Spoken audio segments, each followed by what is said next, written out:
Good evening, students. You are most welcome to the channel RK Kushwaha English 563. Today I am with you with the topic active and passive voice. Earlier we have studied the general introduction and changes in helping verbs related to conversion of active voice into passive voice. आज हम लोग interrogative sentences के examples को active से passive में बदलने का अभ्यास करेंगे। तो आइए शुरू करते हैं, एग्जाम्पल्स को देखते हैं और एक्टिव से पैसिव में बदलते हैं। तो सबसे पहले हम ये समझ लेते हैं कि एक्टिव से पैसिव वॉइस में चेंज करते समय अगर इंट्रोगेटिव सेंटेंस में है मिला हुआ है और उसको एक्टिव वॉइस से पैसिव वॉइस में चेंज करना है, तो एक्टिव वॉइस का कंस्ट्रक्शन होता है। अगर इंट्रोगेटिव सेंटेंस हेल्पिंग वर्ब से शुरू हो रहा है तो सबसे पहले हेल्पिंग वर्ब आएगा, सब्जेक्ट आएगा, और सब्जेक्ट का मतलब वो एजेंट रहेगा, यानी कर्ता के रूप में रहेगा, कार्य करने वाले के रूप में रहेगा, डूअर के रूप में रहेगा। फिर वर्ब आएगा और फिर ऑब्जेक्ट आएगा। ये एक्टिव वॉइस का कंस्ट्रक्शन। उसी को हम पैसिव वॉइस में चेंज करेंगे तो वो पैसिव वॉइस में हेल्पिंग वर्ब हो जाएगा, फिर सब्जेक्ट आएगा, और सब्जेक्ट कौन बनेगा? नया ऑब्जेक्ट क्या करेगा? सब्जेक्ट बनेगा। ये हम पहले पढ़ चुके हैं। ऑब्जेक्ट को सब्जेक्ट बनाना, हेल्पिंग वर्ब चेंज करना, वर्ब का थर्ड फॉर्म और एजेंट का बाई एजेंट, ये हम लोग पहले से पढ़ चुके हैं। कंस्ट्रक्शन केवल इंट्रोगेटिव का देख रहे हैं, वो भी जो हेल्पिंग वर्ब से जो सेंटेंस शुरू हो रहे हैं। तो वर्ब का थर्ड फॉर्म लगेगा और एजेंट का बाई एजेंट हो जाएगा। कंस्ट्रक्शन इसी क्रम में होगा। तो ये निश्चित रूप से आप इसको समझिए कि किस क्रम में है। आइए एग्जाम्पल्स को देखते हैं। पहला एग्जाम्पल है कि is he writing a letter. क्या वह एक लेटर लिख रहा है? तो इज को हम क्या करेंगे? हेल्पिंग वर्ब लगाएंगे। अब ये प्रेजेंट कॉन्टिन्यूअस टेंस है तो हेल्पिंग वर्ब पैसिव वॉइस में बनेगी बीइंग। तो इज अ लेटर, लेटर की स्पेलिंग यहाँ गलत हो गई, LETTER होगा। Is a letter being written by him. तो इस तरह से इसका पैसिव वॉइस बन रहा है। दूसरा एग्जाम्पल देखते हैं। दूसरे एग्जाम्पल में देखिए, दूसरे एग्जाम्पल में am I catching the thief. तो am I catching the thief present continuous tense है। प्रेजेंट कॉन्टिन्यूअस टेंस की helping verb is being, am being, are being. तो शुरू में हम हेल्पिंग वर्ब लगाएंगे, फिर उसके बाद नया सब्जेक्ट जो कि ऑब्जेक्ट है, ऑब्जेक्ट को सब्जेक्ट बनाएंगे, बीइंग लगाएंगे, कॉट बाय मी, और वर्ब का थर्ड फॉर्म लगाएंगे और एजेंट का बाय एजेंट कर देंगे। उसी तरह से तीसरा सेंटेंस देखिए। तीसरे सेंटेंस में does he need a pen, present indefinite tense है। प्रेजेंट इंडेफिनिट का एक्टिव वॉइस है और इस प्रेजेंट इंडेफिनिट के एक्टिव वॉइस को पैसिव वॉइस में चेंज करेंगे तो हो जाएगा एज। अब पैसिव वॉइस में हेल्पिंग वर्ब BJMR होती है तो इज, फिर जो ऑब्जेक्ट है उसको सब्जेक्ट बनाएंगे, अ पेन नीडेड बाय हिम। उसी प्रकार से चौथा सेंटेंस है। चौथा सेंटेंस भी, इसमें भी हेल्पिंग वर्ब से शुरू हुआ है। तो सबसे पहले have they played a match, ये प्रेजेंट परफेक्ट टेंस से रिलेटेड सेंटेंस है। तो प्रेजेंट परफेक्ट का पैसिव वॉइस बनाते समय हैज़ बीन और हैव बीन हो जाता है। तो हम क्या करें? यहाँ बीइंग हो गया है, ये गलत है, बीन होना चाहिए। तो हो जाएगा has a match been played by them. Has a match been played by them, being नहीं होगा बल्कि यहाँ बीन होगा। तो बीन प्लेड बाय देम। पांचवा example did she help you. तो पास्ट इंडेफिनिट है। पास्ट इंडेफिनिट पैसिव वॉइस में हेल्पिंग वर्ब होती है वर लगाया, वाज वर होता है, और वर्ब के बाद फिर हमने नया सब्जेक्ट लगाया और हेल्प, फिर एजेंट का बाय एजेंट कर दिया। अगला सेंटेंस, छठवें सेंटेंस में देखिए। छठवें सेंटेंस में वर दे प्लेइंग चेस, प्रेजेंट ये पास्ट कॉन्टिन्यूअस टेंस है। पास्ट कॉन्टिन्यूअस टेंस की पैसिव वॉइस में हेल्पिंग वर्ब वाज और वाज बीइंग, वर बीइंग होता है। और इसका क्या है?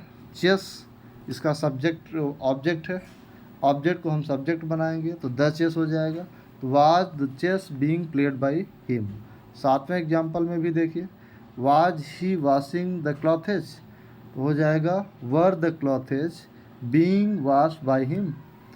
तो वाज का क्या हो जाएगा? ये पास्ट कॉन्टिन्यूअस टेंस है। पास्ट कॉन्टिन्यूअस टेंस की पैसिव वॉइस में हेल्पिंग वर्ब वाज बीइंग और वर बीइंग होता है। उसी प्रकार से ये आठवां सेंटेंस देखिए। आठवें sentence had he written a book. Had he written a book, ये पास्ट परफेक्ट टेंस का सेंटेंस है और पास्ट परफेक्ट टेंस में यहाँ ये गलती हुआ है, हैज हो गया, हैज नहीं होगा बल्कि यहाँ भी हैड होगा। Had a book been written by him, had a book been written by him, ये होगा। अगला एग्जाम्पल, 9th एग्जाम्पल देखते हैं। 9th एग्जाम्पल में हैड सी कुक्ड फूड, तो हैड सी कुक्ड फूड ये भी पास्ट परफेक्ट टेंस है। पास्ट परफेक्ट टेंस का पैसिव वॉइस बनाएंगे तो हैड बीन हो जाएगा। तो had food been cooked by her. इस प्रकार से पैसिव वॉइस हम, अगर कोई सेंटेंस हेल्पिंग वर्ब से शुरू हो रहा है, इंट्रोगेटिव सेंटेंस है, तो पैसिव वॉइस बनाते समय भी हेल्पिंग वर्ब का ही प्रयोग करेंगे। आइए कुछ ऐसे भी एग्जाम्पल देखते हैं जो क्वेश्चन वर्ड से शुरू होते हैं। जो एग्जाम्पल क्वेश्चन वर्ड से शुरू होते हैं उनको हम देखते हैं। तो क्वेश्चन वर्ड से शुरू होने वाले एग्जाम्पल, तो शुरू में क्वेश्चन वर्ड आएगा एक्टिव वॉइस में, फिर हेल्पिंग वर्ब, फिर सब्जेक्ट, फिर वर्ब, फिर ऑब्जेक्ट। तो पैसिव वॉइस बनाते समय हम क्वेश्चन वर्ड को रखेंगे ही रखेंगे, हेल्पिंग वर्ब जो बदली हुई हेल्पिंग वर्ब है वो रखेंगे, और ऑब्जेक्ट को सब्जेक्ट बना देंगे, वर्ब का थर्ड फॉर्म लगाएंगे और एजेंट का बाय एजेंट कर देंगे, लास्ट में क्वेश्चन मार्क लगाएंगे। तो ये तरीका है। अब एग्जाम्पल देखते हैं। Why have you broken the mirror, आपने मिरर क्यों तोड़ा है, तो हो जाएगा इसका पैसिव वॉइस बनाएंगे तो हो जाएगा why has the mirror been broken by you, mirror आपके द्वारा क्यों तोड़ा गया। तो हैव यू ब्रोकन ये प्रेजेंट परफेक्ट है, तो प्रेजेंट परफेक्ट का आप जानते हैं कि हैव बीन हैज़ बीन हो जाता है, तो जो नया सब्जेक्ट आएगा उसके हिसाब से पैसिव वॉइस बना देंगे। तो why has the mirror been broken by you.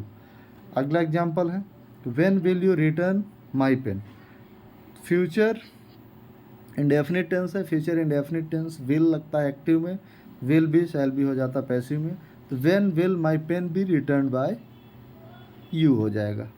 तो इस प्रकार से ये पैसिव वॉइस बन रहा है। अगला एग्जाम्पल देखते हैं, तीसरा एग्जाम्पल।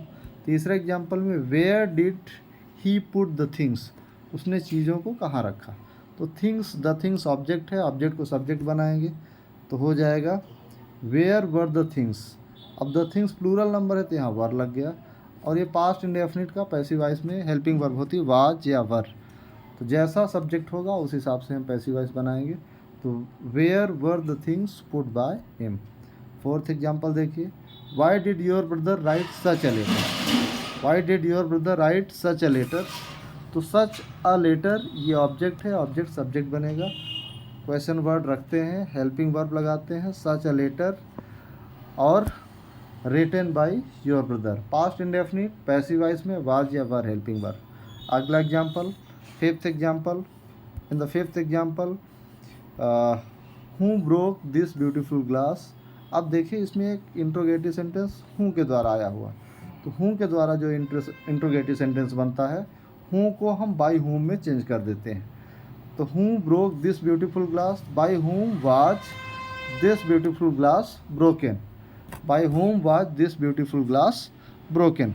तो हूँ को बाय हूम में चेंज करेंगे, और चूँकि ये सब्जेक्ट खुद ही सब्जेक्ट हो जाता है, हूँ सब्जेक्ट या एजेंट का काम करता है, तो जब एजेंट का काम करता है तो हम करते क्या है कि बाई एजेंट लगाते हैं, इसलिए हूम के साथ बाई का प्रयोग करेंगे। By whom was helping verb लगाएंगे, फिर नया सब्जेक्ट दिस ब्यूटीफुल ग्लास और वर्ब का थर्ड फॉर्म ब्रोकन। उसी प्रकार से छठवां सेंटेंस देखिए। छठवें sentence what have they done today, present perfect tense का एग्जाम्पल है। Present perfect tense passive voice में हैव बीन हैज़ बीन हो जाएगा। अब what have they done today, what he इसका ऑब्जेक्ट है। इस सेंटेंस में देखिए व्हाट ही ऑब्जेक्ट, जब व्हाट ऑब्जेक्ट है तो व्हाट सब्जेक्ट बन जाएगा, तो व्हाट क्या हो गया, सब्जेक्ट बन गया, तो सब्जेक्ट व्हाट हुआ, और फिर उसके हिसाब से what has been done today, और दे क्या था, एजेंट था, तो एजेंट का बाय एजेंट बाय देम हो गया। उसी प्रकार से व्हाट अम्यूज्ड यू, व्हाट यहाँ एजेंट का काम कर रहा है, व्हाट अम्यूज्ड यू, किस चीज़ ने तुमको अम्यूज किया, किस चीज़ ने तुमको आनंदित किया, तो हो जाएगा bye what were you amused. You को हमने क्या किया, ऑब्जेक्ट को सब्जेक्ट बनाया, और व्हाट क्या था, ऑलरेडी एजेंट के रूप में था, तो एजेंट का बाय एजेंट कर दिया, by what were you amused. अगला एग्जाम्पल देखते हैं। अगला एग्जाम्पल आठवां एग्जाम्पल। आठवां example what did he break, उसने क्या तोड़ा। तो व्हाट डिड ही ब्रेक ये ऑब्जेक्ट है, यहाँ पे व्हाट क्या है, ऑब्जेक्ट है, तो what did he break, he क्या है, एजेंट है, तो उसने क्या तोड़ा, पास्ट इंडेफिनिट है, तो व्हाट को हम क्या करेंगे, सब्जेक्ट बनाएंगे, ऑब्जेक्ट को सब्जेक्ट बनाते हैं, वाज लगाते हैं, फिर ब्रेक का वर्ब का थर्ड फॉर्म ब्रोकन और एजेंट का बाय एजेंट कर देते हैं। इस प्रकार से हमने देखा कि एक्टिव वॉइस से पैसिव वॉइस इंट्रोगेटिव सेंटेंस का जब हम बनाते हैं तो इंट्रोगेटिव सेंटेंस सबसे पहले क्वेश्चन वर्ड आता है, फिर हेल्पिंग वर्ब आती है, फिर सब्जेक्ट आता है, फिर वर्ब और उसके बाद ऑब्जेक्ट। तो हेल्पिंग वर्ब शुरू में आएगी। अगर इन क्वेश्चन वर्ड से शुरू होगा इंट्रोगेटिव सेंटेंस तो हेल्पिंग वर्ब के पहले क्वेश्चन वर्ड भी आ जाएगा। तो हेल्पिंग वर्ब आएगा, फिर subject verb object. Passive voice बनाते समय शुरू में हेल्पिंग वर्ब लगाएंगे, फिर अगर क्वेश्चन वर्ड से शुरू है तो शुरू में क्वेश्चन वर्ड लगाएंगे, फिर हेल्पिंग वर्ब लगाएंगे, फिर ऑब्जेक्ट को सब्जेक्ट में चेंज करेंगे, वर्ब का थर्ड फॉर्म और एजेंट का बाय एजेंट कर देते हैं। तो ये तरीका होता है पैसिव वॉइस बनाने का। आशा है कि आप लोग बेहतर तरीके से समझे होंगे। Thank you very much. Good night.